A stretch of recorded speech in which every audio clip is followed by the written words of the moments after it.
नमस्कार। आप सुन रहे हैं यह audio book NSS IT Bombay द्वारा प्रस्तुत चैनल वॉइस फॉर पर्पस पर।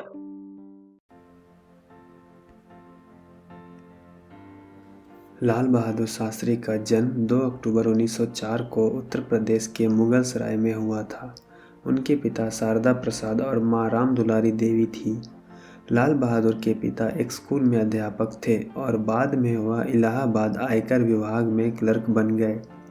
लाल बहादुर केवल 1 वर्ष के थे तभी उनके पिता का देहांत हो गया। तत्पश्चात राम दुलारी देवी ने लाल बहादुर और अपनी 2 पुत्रियों का पालन पोषण अपने पिता के घर पर किया। लाल बहादुर अपने दादा के घर पर 10 साल की उम्र तक रुके। उच्च शिक्षा प्राप्त करने के लिए वह वाराणसी गए। 1921 में जब महात्मा गांधी ने ब्रिटिश सरकार के खिलाफ असहयोग आंदोलन की शुरुआत की, तब लाल बहादुर शास्त्री मात्र 17 साल के थे। जब महात्मा गांधी ने युवाओं को सरकारी स्कूलों और कॉलेजों, दफ्तरों और दरबारों से बाहर आकर आज़ादी के लिए सब कुछ न्यौछावर करने का आह्वान किया, तब उन्होंने अपना स्कूल छोड़ दिया। हालांकि उनकी माता अजी और रिश्तेदारों ने ऐसा न करने का सुझाव दिया, पर वह अपने फैसले पर अटल रहे। लाल बहादुर को असहयोग आंदोलन के दौरान गिरफ्तार भी किया गया, पर कम उम्र होने के कारण उन्हें छोड़ दिया गया। जेल से छूटने के पश्चात लाल बहादुर ने काशी विद्यापीठ में 4 साल तक दर्शन शास्त्र की पढ़ाई की। वर्ष 1926 में लाल बहादुर ने शास्त्री की उपाधि प्राप्त कर ली। काशी विद्यापीठ छोड़ने के पश्चात वो the servant of the people society से जुड़ गए, जिसकी शुरुआत 1921 में लाला लाजपत राय द्वारा की गई थी। इस सोसाइटी का प्रमुख उद्देश्य उन युवाओं को प्रशिक्षित करना था जो अपना जीवन देश की सेवा में समर्पित करने के लिए तैयार थे। 1927 में लाल बहादुर शास्त्री का विवाह ललिता देवी के साथ हुआ। 1930 में गांधी जी ने सविनय अवज्ञा आंदोलन का आह्वान किया और लाल बहादुर भी इस आंदोलन से जुड़े और लोगों को जुड़ने के लिए प्रेरित किया। उन्हें गिरफ्तार कर लिया गया और 2.5 साल के लिए जेल भेज दिया गया।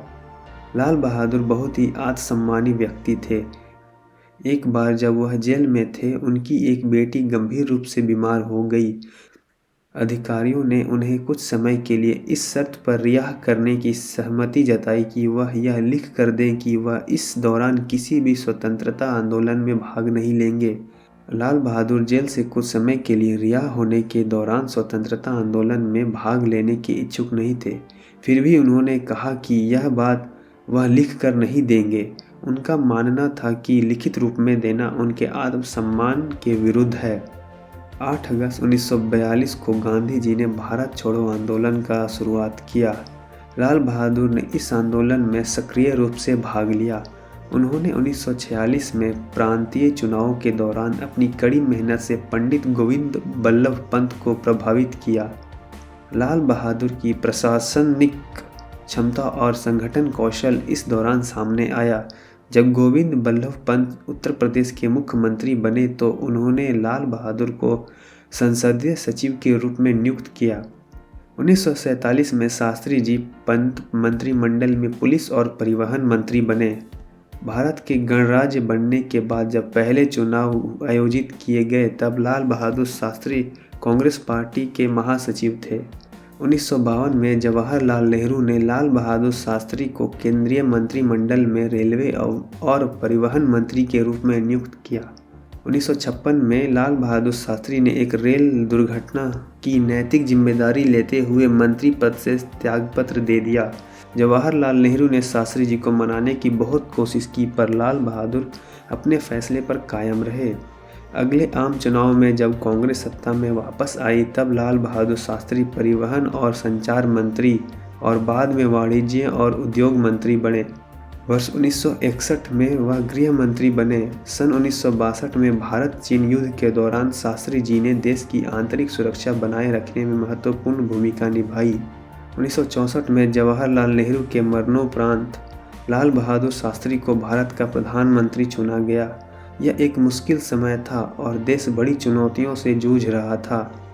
देश में खाद्यान्न की कमी थी और पाकिस्तान सुरक्षा के मोर्चे पर समस्या खड़ा कर रहा था।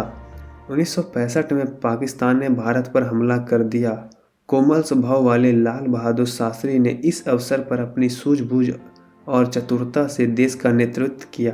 प्रधानमंत्री लाल बहादुर शास्त्री ने 26 जनवरी 1965 को देश के जवानों और किसानों को अपने कर्म और निष्ठा के प्रति सुदृढ़ रहने और देश को खाद्य के क्षेत्र में आत्मनिर्भर बनाने के उद्देश्य से जय जवान जय किसान का नारा दिया। यह नारा आज भी भारतवर्ष में लोकप्रिय है। पाकिस्तान को युद्ध में हार का सामना करना पड़ा और शास्त्री जी के नेतृत्व की प्रशंसा हुई। जनवरी 1966 में भारत और पाकिस्तान के बीच शांति वार्ता के लिए ताशकंद में लाल बहादुर शास्त्री और अयूब खान के बीच में बातचीत हुई। ताशकंद में पाकिस्तान के राष्ट्रपति अयूब खान के साथ युद्ध समाप्त करने के समझौते पर हस्ताक्षर करने के पश्चात 11 जनवरी 1966 की रात को दिल का दौरा पड़ने से लाल बहादुर शास्त्री जी का निधन हो गया। अपने कार्यों से लाल बहादुर शास्त्री जी ने सार्वजनिक जीवन में नैतिकता के एक नए मानक को स्थापित किया। उनकी सादगी, देशभक्ति और ईमानदारी के लिए मरणोपरांत उन्हें भारत रत्न से सम्मानित किया गया। लाल बहादुर शास्त्री का जीवन आज के नवयुवकों और पीढ़ी के लिए प्रेरणा का एक असीम स्रोत है। उनके अनमोल विचारों से उनके संघर्ष, दृढ़ निश्चय और बुलंद इरादों की झलक साफ मिलती है। आइए उनके सर्वश्रेष्ठ विचारों को पढ़ें और कुछ न कुछ सीखकर अपने जीवन में लागू करें। उम्मीद है ये सुन के आपको मजा आया। और दिलचस्प ऑडियो बुक सुनने के लिए इस चैनल को लाइक, शेयर एंड सब्सक्राइब कीजिए।